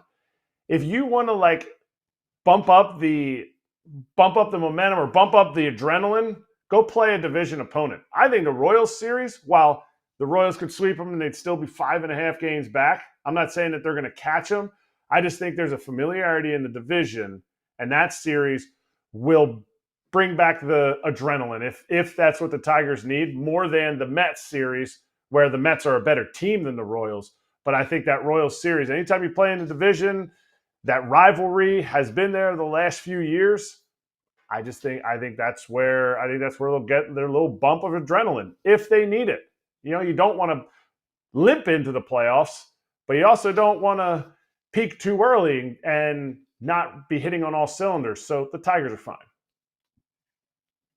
I feel like you would have done something crazy if you were on a team like this, AJ, just to make sure that they're aware of where they're at. I've been on teams with big leads, and I went to 2005 White Sox at one point. I think we had a 15-game lead, and it got down to 1.5 or 2 games against when the old Indians/Guardians were there, and all it took was them to come play us, and Joe Creedy hitting a walk-off homer, and from that point on, we barely lost again and smashed everybody in the playoffs. So it just sometimes listen when they play the Royals, they're in second place. They'll be there, and they have Flaherty, Skubal, and I don't know who's Sunday, but I think that, and then they get the Mets at home. They'll get back home. Plus, let's also not forget, they went to Sacramento. It's a AAA stadium with no atmosphere, no energy. And also, if you look at it, this is not a knock on the A's, but they didn't have a good first half. So the Tigers look at it and say, oh, we can kind of coast through this one, right? And it's hard to get up. Now they're going to Kansas City. Kansas City will be rocking. They're in the division. Then they go home for the Mets. And there's going to be an energy in old Comerica Park when the Mets come in. So this will get them going again. Okay. Kratz, what would you do if you were manager or veteran guy in the clubhouse with the Tigers? If you felt like the team needed, a little bit of this. Manager, nothing. That's a player's thing to do. If I'm a veteran guy, if I'm the Jake Rogers, the guy that's not playing every day, if I'm me on that team, come in after you just got swept out of Sacramento, and you tell the boys, turn the music up. Turn the music up. Turn the page. It's time to get on to the next series. We're going into Kansas City. Kansas City, here we come. Play it. Almost like tricks your mind to think, you know what? Screw it. Sacramento did suck. The team came out and they beat us, but the whole atmosphere, walking out to center field after a game, that sucks.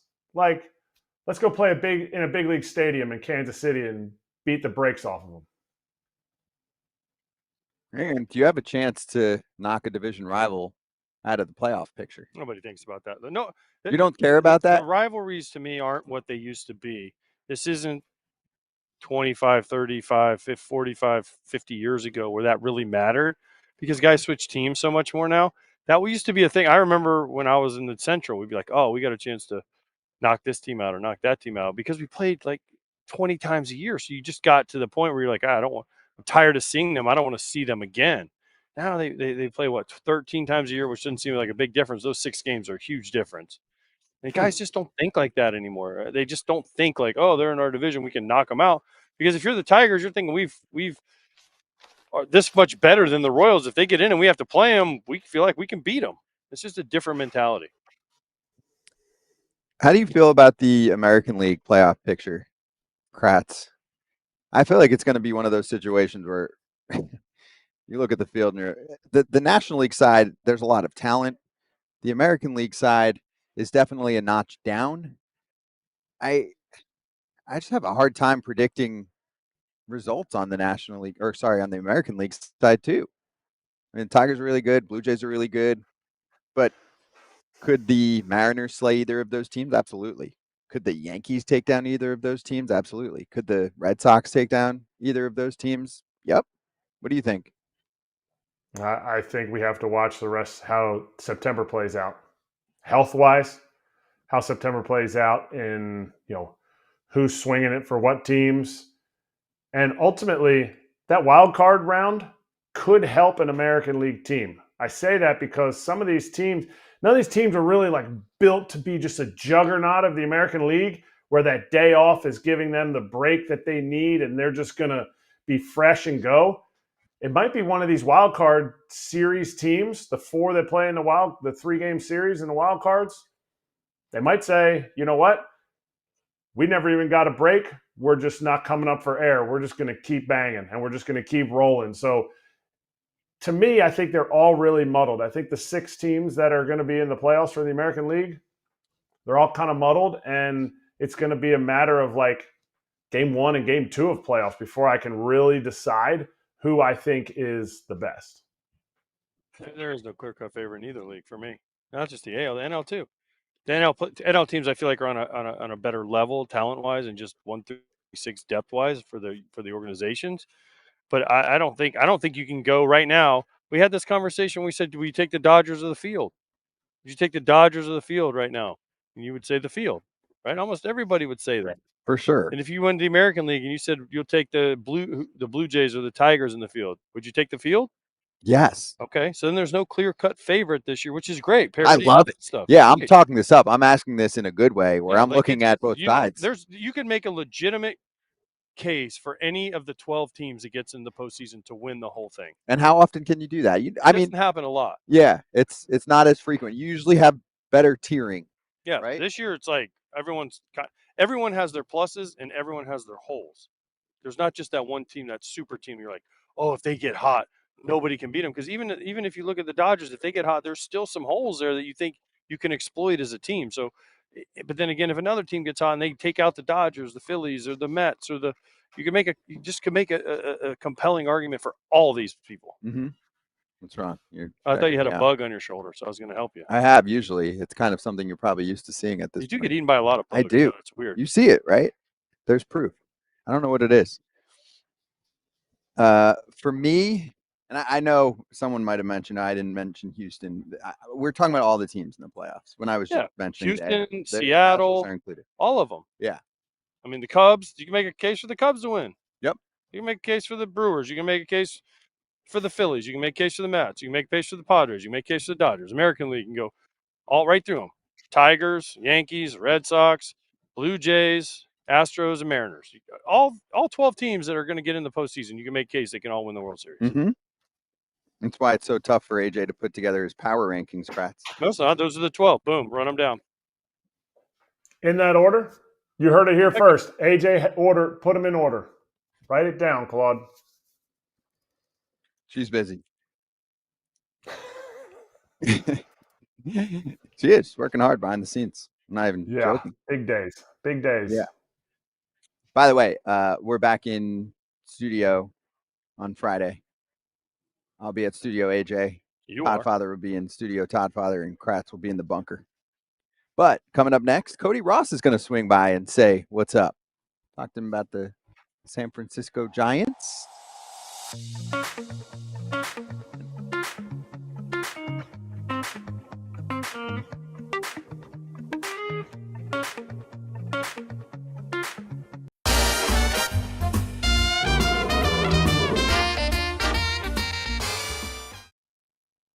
Well.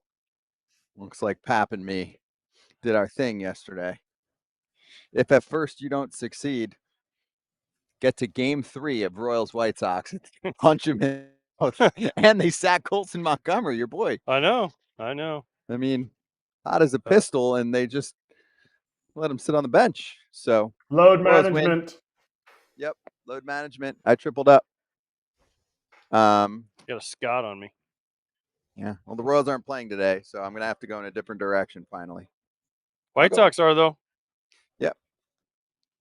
I'm gonna go Mets, Marlins, over 8.5 runs. Mets offense on fire. They're at 5.5. So can I get 2-3 runs out of the Marlins? Yeah. And I also think there's a chance the Mets could put 8 or 9 on Adam Mazer and then the Marlins bullpen. Marlins have lost 7 consecutive series. Marlins were good for a while. And then, Marlins, because this is what happens when you have a Stowers deficiency in, Stowers has been out, but there's a talent deficiency a little bit, right, Kratzy? You can get hot for a while, but then you just kind of run out of steam a little bit. Then you got to catch kind of almost like lightning in a bottle. Like whereas other teams that have the more veteran, more talent-laden groups can stay more consistent like this. It's not as much up and down, up and down. You have to be able to make the adjustments. Big leagues is all about the adjustments. And when you're young, they adjust to you. You have to adjust back. And as your whole team is young, that's what's happening during that time. If you guys don't know, check out Jacob Marcy. I know we don't talk about the Marlins a lot. Check out what he's doing, not only just in general, but runners in scoring position. It's freaking awesome. So I like your over, Scotty. Thank you. Yeah, he's been fantastic. And then even Clay Holmes, would I be surprised if he goes, 4 2/3, 2 runs, something like that? No. You start to do the law of averages with the guys that become full-time starters in their first season, and you can expect some clunkers down the stretch. I'd be surprised if not, maybe not, but he just hasn't done this, and it's different at the big league level. So anyway, that's my pick. Does anyone have a quick one? Yeah, I'm just taking both Yankees teams money line. That's it. Or both New York teams, sorry. Yankees, Mets, money line. Boop. Mets beat the Marlins. Yankees beat the White Sox. It's like plus 110. It's not much because they're both heavy favorites. So the New York teams either suck together or they thrive together. Yeah, and I think the Mets are hot right now, and the Yankees are playing the White Sox. I think they're hot also. Mm-hmm.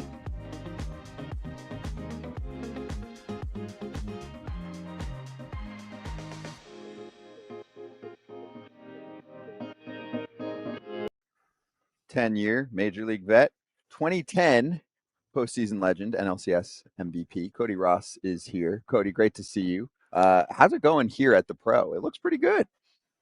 Amazing. Great to see you guys too. Kratzy, always good to see you. It's been an incredible week for us. Lakewood has done a fantastic job. The Pro is literally the show. I mean, it's incredible. This is where you want to play. This is what you want to do when you're retired. This is where you want to be. And, they're just making us feel like big leaguers and all the things that, that we used to feel. Mm-hmm. The locker room after the day is a really cool scene to see everyone hanging out there, telling stories. Have you had some good interactions there? Yeah, we've had some amazing stories. That's what we miss the most is, being in the locker room, obviously playing, being on the field, competing. That's what we do out here.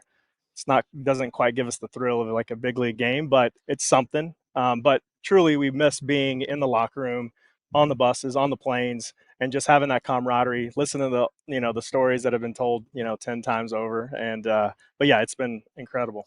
I invited Scott into the locker room yesterday. Scott, you have to understand, Scott didn't play any sports, so he doesn't. So yesterday, for him to sit at the table and get to hear some stories, he was like, oh. I did not make those sound effects. Yeah, so you made worse sound effects. It was just sipping a drink, listening, but great stories. I mean, what's been your favorite interaction with somebody that you've met here or spoken to or heard just a story sitting down? Schmaltzy. I mean, I got to play against him quite a bit, never got to play with him. So just hearing some of the stories he tells about Maddox and, Chipper and some of the guys that, all those guys that he played with for the Braves for so long, just hearing those stories from, decades ago is pretty incredible. So I would say him mostly. Okay. Let's get your rankings of the top rivalries in baseball right now. Like, what do you think are the top 3 team rivalries in baseball? This is a hot question right now, and I'm asking you because of your Giants days. Yeah. I'll give a little bit of context.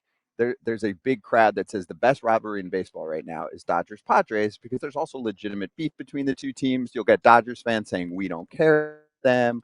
We have all the accolades recently, but those are two good teams that have great battles, especially in the regular season lately and a few years ago in the postseason last year and a few years ago, obviously, when the Padres won, but last year the Dodgers took it down. So it's funny. I would say still, I think obviously number one for me is the Padres Dodgers. Okay. It's crazy because back in the day, like the Padres were just like a team that nobody really cared about. So it was always Dodgers Giants. And then, the D-backs tried to sneak in there a couple years and try to create a rivalry with the Dodgers. And it was like, oh, Dodgers and D-backs are, but I still feel like, at the end of the day, I think it's Dodgers Padres right now. Even though the history goes back and there's not much, but it's still some. Red Sox, Yankees, I feel like is never going to go away, even though neither one of them were in first place. Like, there's just some really good rivalries out there, and it's going to be fun to watch down the stretch. Be a third one because I can't even think of anybody else. Right. Those are the 3: Dodgers, Giants, okay. Yeah, Padres, and Red Sox, Yankees. Those are probably the 3 that most people look at now. Yeah, for sure. Which one's more heated, though? You were in the middle of Giants, Dodgers. You were in the middle of Red Sox, Yankees. Which one is more heated, and do you have any examples of, like, things getting a little crazy? I mean, I think Red Sox, Yankees just goes back so many years, and the history that they have of, the fights that they've been in. It's just you can't compare that really to anything. I think they are the number one. I don't think when I was there we had much beef with them, although it always felt like so much tension and so much, just battling going on. But we never really got into any fights or any bench clearing stuff when I was there. But I would definitely say the, Red Sox, Yankees is number one. Yeah. Before we get into some golf here, because we're going to talk golf with you, if you would have got into a bench clearing brawl, you're from New Mexico. Your dad was a bull rider. You were also apparently a rodeo clown to like protect the riders. So if you got into the bench clearing brawl, would you act more of the clown, or would you be more of the bull rider where you're attacking the bull, or would you be trying to distract somebody so they could get away safely? When I was in the minor leagues and we got into some altercations, I was always right in the middle of it. Once I got into the big league, these guys are monsters, and I was the guy hiding around the back, like trying to hold my guy back. So I would say in the minor leagues, I was the bull rider, and in the big leagues, I was the bull fighter, trying to protect my guys. That's good. One more for me on the baseball side. I don't know if you've seen any of the realignment talks, right? And how eventually they'll add a couple teams and then things are going to get split up differently. It's been talked about for years, just that the commissioner brought it up again recently. Do you think that if it's realigned geographically, for example, with more Yankees and Mets, teams like that usually only play each other interleague style, it will water down a rivalry, or do you think it will heat it up based on how often baseball teams meet up and then start to build up a hatred for each other if somebody gets hit by a pitch, right? Like, you've seen rivalries go from there to we actually don't like the other side. Yeah. So I would say 100%. If they were to realign it and the Mets played the Yankees, let's say it's 6 times a year, I think the rivalry would become way bigger.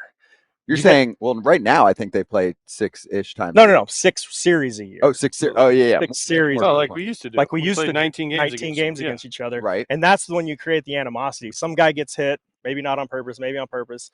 You go in, back to their city a couple, months later, they're going to drill somebody. And then next thing you know, you go back and forth to cities and it's like, you're ready to fight. And so nowadays you only play them, maybe twice a year. And it's hard to get back at somebody. You have to wait maybe years. And then some guys aren't even on the team at the time. So I think it's going to create way more, sort of that animosity between the teams. All right, trade deadline just passed. Obviously, we're talking about all the playoff teams. You got traded from the Marlins to the Giants, ended up winning the NLCS MVP, a couple dingers off of Roy Halladay. Momentous occasion in your life. But teams are so reticent now. They're so resistant to trading at the trade deadline.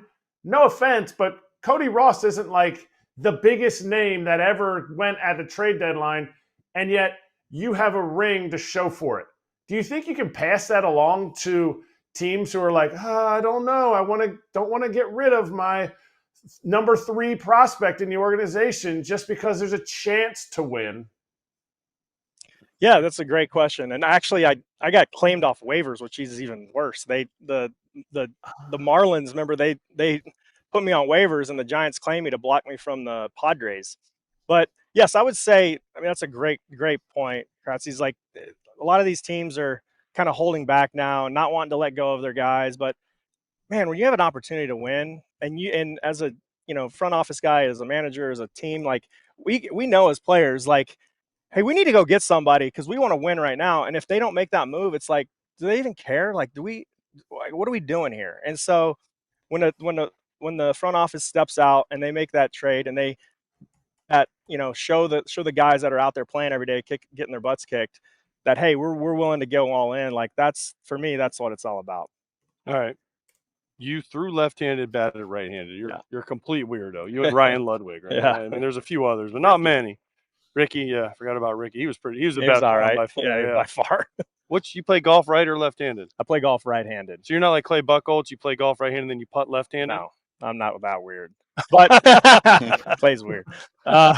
So it's funny. I do everything underhand right-handed. So if you would think, like, if I was to pitch a softball, I would have to pitch it right-handed. I can't pitch it left-handed. It's really awkward. But if I throw darts or if I throw a baseball, I have to do overhand football, obviously. But like, it's weird. Everything underhand, right-handed, everything overhand, left-handed. Yeah. So you are a weirdo. Yeah, so weird. That's unique. It's unique. Best golf course you ever played? Cypress Point, Carmel. No. It's really hard to beat. I've never played Augusta, and I've never played Pine Valley. But yeah, never played it. I've been invited a bunch, and I can't for whatever reason. Was that a call? Call me. Valley? Did he say call me? Did he say call me? Uh-oh. Yeah. Oh, Kratzy. Don't even tempt me, buddy. Bring your jacket to take a shower in. No, As soon as you come off the golf course, you have to put the jacket on. You have to go take a shower and a sport coat, the whole deal. I'll shower in whatever they make me shower in. Kratz, you got it? You're setting it up? Just shoot me a text. I'll have my guys see if he can get you on. Done. Best player from New Mexico. Bregman? Brian Urlacher. No, a baseball player. Baseball player. Oh, Bregman. Bregman? Oh, Yeah. by far. Yeah. I was holding down the title for a while, and then he just went, woo! You know him? Have you Yeah, oh, yeah. Yeah. Yep. When he was younger, we got to know each other. I got to know his dad, and then yeah, he's an incredible guy. I mean, what a student of the game he is. Amazing. He's a gamer. Gamer. Well, Cody, good luck out there. Thanks, Great buddy. to see you. Thanks for the time, man. And this was probably the best interview you've ever done because look what you got out of it. By far. Yeah. That's your best handout. Thanks, Cody. Thanks, guys. Appreciate it.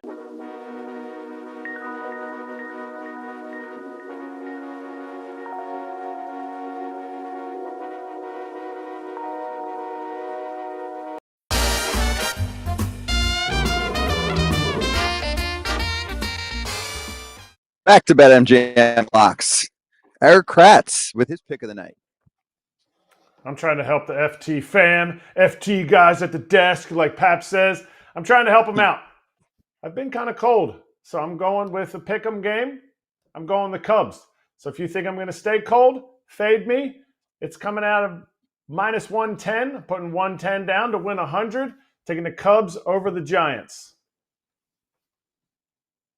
Can I get a little more out of you? Wow, Imanaga over Webb? Imanaga over Webb, huh? It's just the Giants. The Giants have taken it to the Cubs. I don't think the Cubs are going to allow that to happen. And Shota has been pitching incredibly well, and I think he's going to be able to shut that lineup down. And the Cubs, they're not afraid to hit a ground ball. They're going to hit some through the hole, and they're going to get to Webb a little bit, but it's going to be an under 7 game, I think. Under 7, under 8 runs, but I got to touch one side. One side, I'm going Cubs. All right. I think we need to start pushing Kratz. Over what? It's not a plus money bet. Like, can I get a 220 to win 200 out of him? No. No. Slow and steady loses the race in this game. Gotta get going. You can push me a little bit later, but I gotta get going. I'm with the people. I'm putting down what I'm telling you I'm putting down. This isn't fake money. This is real dollars. Yeah, but you want to catch the ride at the front end. Yeah, but he's got to get hot first. You got to feel it. Okay. I got to get something first. It's like a wave. It starts small and then builds and builds and builds and then crashes. Everyone loves a good We'll wave. go on a journey. That's right. We'll go on a journey together. BetMGM is going to take you on a journey to win a prize every day of the baseball season. You have a chance if you step into the batter's box with the Swing for the Fences free-to-play game. Check it out on the app. Score a prize if you get yourself something that you would like to do in the big leagues. A single, double, triple, a home run. No walks in there. Gambling problem or concern, call 1-800-GAMBLER. I think we have like 30 more seconds, so I'm just going to do a random player shout-out. I've been doing that this week. Aroldis Chapman, 35 outs without a hit allowed in the past month. He's dealing. He's back. I mean, it's amazing. Funny, He's huh? like 39 years old, isn't he? 38, 39? One of the best signings of the offseason. He's been incredible. He's wow. He's throwing strikes, too. That's the thing. He's back to throwing strikes with his heater, which for a while there, he could really only throw his breaking ball and his splitty thingy for a strike. Now he's throwing 100 again for strikes. You know how he'd have like 1 or 2 nightmare weeks? He hasn't had He that. hasn't had that week, no. Hopefully it doesn't pop up in October, but if not, what a Way to jinx him, Scott. Don't believe in that. Chapman's not watching.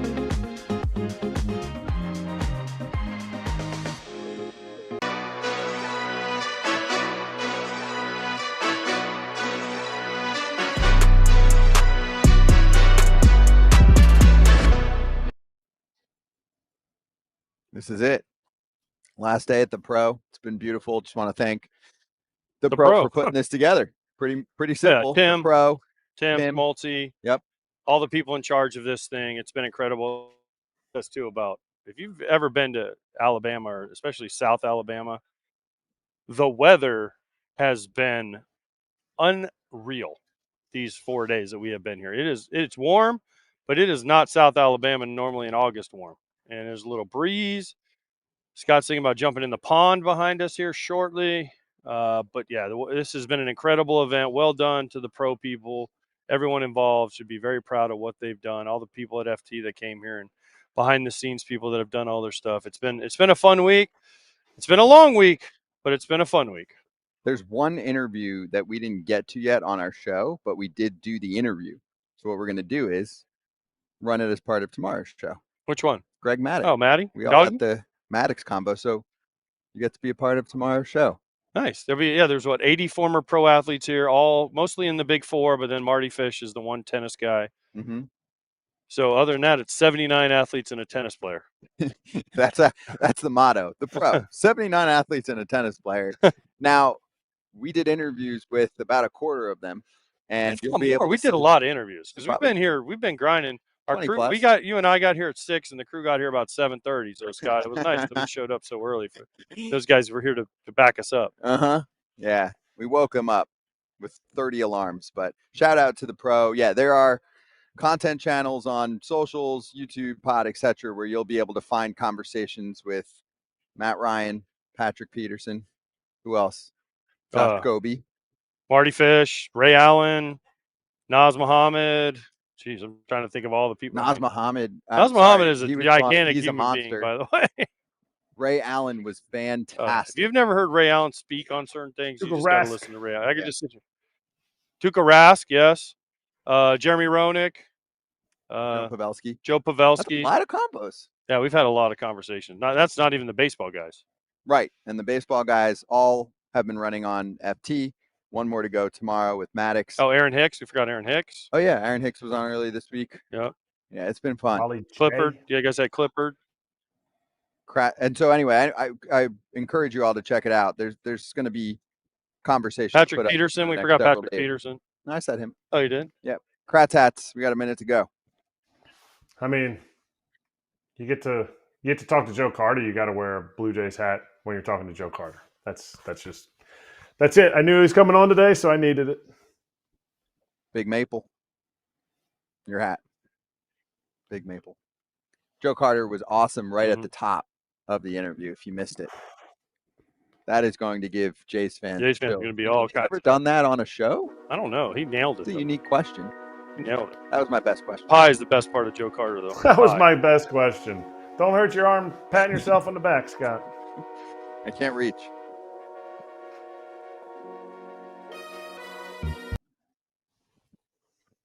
Hey, we're back. Dodgers territory coming up in 3 minutes. I thought you guys would be doing more dodgering. I thought you guys would be dodging golf balls. No, there's been a few that have come through here. There's been a few that have come through here. A couple. There's a tent next to us have gone in there. A certain quarterback for the Cowboys shanked one and almost killed Scott. His name's Tony. Last name rhymes with Como. FOMO. Troy Aikman? Missing out. If you're on, yeah, that's close. Tony does have a fear of missing out on being on foul territory. I asked him yesterday. He loves foul territory. He said it. I heard him. Foul territory. And love it. He goes, great show, foul territory, great show. He said it. I heard him. That is true. I heard him. I heard him. I mean, I was like, what? We got a minute here. So AJ and I were inside. Kratz yesterday. AJ and I went into the locker room and hung out for a while, had drinks with the guys. I welcomed him to the locker room. Thank you for the invite. Snuck him in. Yep. And when we walked out, Romo was walking by us. We said, "Hey!" Immediately, he did act like he knew us. He immediately got into how he like nobody cares. No one cares. One thing about golf: don't talk about every shot because nobody cares. Like your fantasy, your fantasy team. Nobody cares. Nobody cares less about your fantasy team than everyone. Yes. So I said, "Are you coming on the show, Tony?" And he said, "What show?" I said, "Foul Territory." He said, "Oh, I like Foul Territory." Great show. He actually goes, great show. Great show. As he was running from Scott, the stalker. That was not stalking. I was not moving at all. I'm not a starstruck guy. I truly do not care. I just like to not one have person. A good conversation. There's not one person. In my life, ask all the guests who would be Scott's guy or girl that you'd like to meet.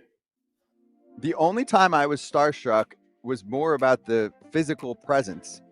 It was when I was probably 23-ish, freelancing, working in media, and I was with a media scrum doing an interview with Shaq. And it wasn't Shaq, it was just the size of Shaq. Shaq is a large kid. Is a different kind of large, right? He's a large kid. He's a large kid. Like, okay, Naz Muhammad is basically the same He's way bigger. as Shaq. Height-wise. Height-wise. No, Shaq is way bigger than Naz. But not taller. He's a couple inches taller. He's inches? 7'2". Naz is 6'10". Okay, fine. But point is, Shaq is a modern-day Goliath. Like, everything is enormous. His hands, everything. Just like his whole presence just feels different from anyone else that I had been around or covered. Closest person to that in baseball, maybe Judge? Yeah, Judge. Yeah. Randy Johnson back when he was going. Yep. So, anyway, that's my story. Hope you enjoyed it. Ken Rosenthal tomorrow. Frazier Friday tomorrow. Greg Maddox tomorrow. Kratz Hats tomorrow. AJ back on Tuesday. No show Labor Day. See ya.